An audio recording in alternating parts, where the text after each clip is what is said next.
Hey everyone, as some of you may know, we are trying to make a new series called You Are a Beautiful Machine that involves a bunch of stuff that's actually happening in neuroscience right now. Things like mind reading technology, dream reading technology, and even using your brain as a gaming system. And I just wanted to give you a quick idea of what the story is about, so I've asked some of the cast from the trailer to help me with that. A Beautiful Machine is about I don't know what it's about. What is it about? It's about the limitless possibilities of science and how the unthinkable can become thinkable. Dr. Sophie Clark, the protagonist from our last series, is back. In Nikola Tesla and the End of the World, she was a physicist. In You Are a Beautiful Machine, she's a neuroscientist. She has decided to specialise in the field of dreams, and she is trying to control a person's dreams using neuroscience. She has got involved in a project that could be described as a bit controversial. Sophie's managed to get herself a job helping develop a gaming system that lets gamers play in their dreams.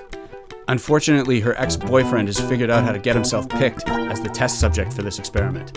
You know, Sophie, I think this is going to be really great for you.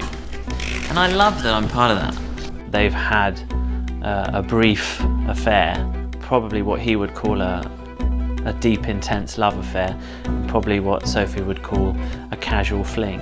This intense feeling of love you think you're experiencing is just your intense need to not be rejected.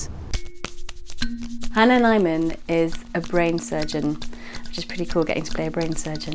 T2 intensity 0.7%, Dr. Frost.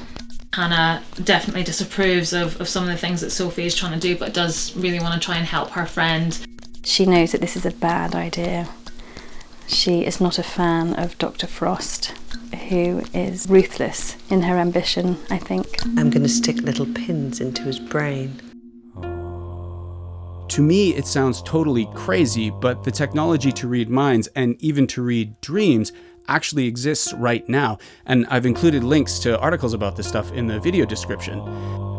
It's super primitive, but for example, in 2016, researchers actually created a game that gamers played entirely inside their own brains.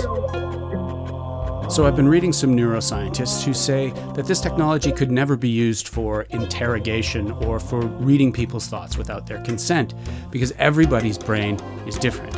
Each individual person would have to voluntarily teach a mind-reading system how to read their own individual thoughts. So one of the questions we're asking with You Are a Beautiful Machine is, how would you get everybody in a country to voluntarily give a mind-reading system that information? I hope that there is never a point where we can profile someone using their actual thoughts.